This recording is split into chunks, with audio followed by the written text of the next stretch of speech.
Junga kadai me ban manyang masya masa mauput. Keting junga chungai kadai to what you try, but the how be careful karonyang.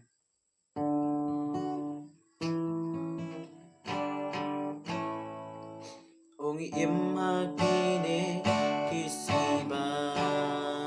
menta kiri kisni bada shisha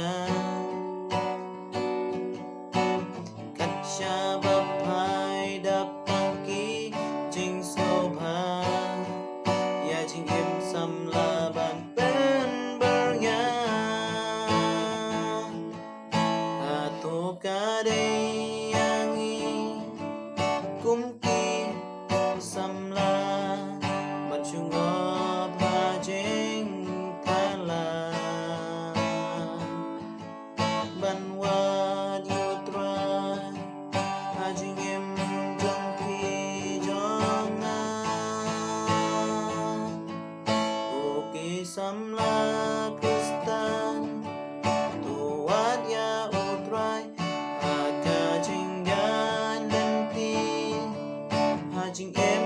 maman lakasmi Apdeng bun ki jing e Tuing skem madom ken ran Ai ti ha u jisu Pin majing karku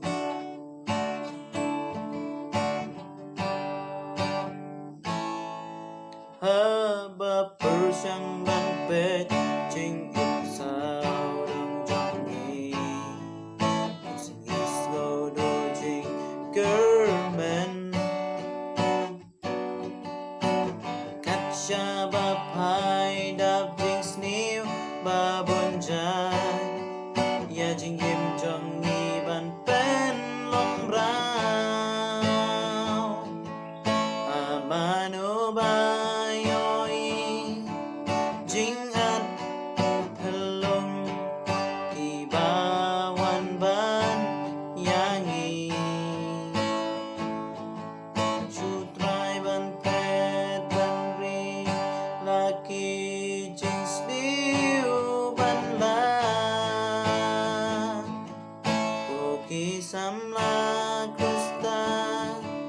tuat ya utrai Haka jing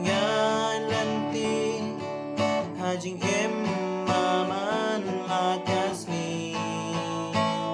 Apdeng bun ki jing e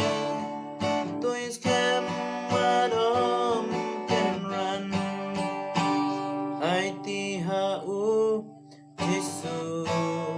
Pin majing karku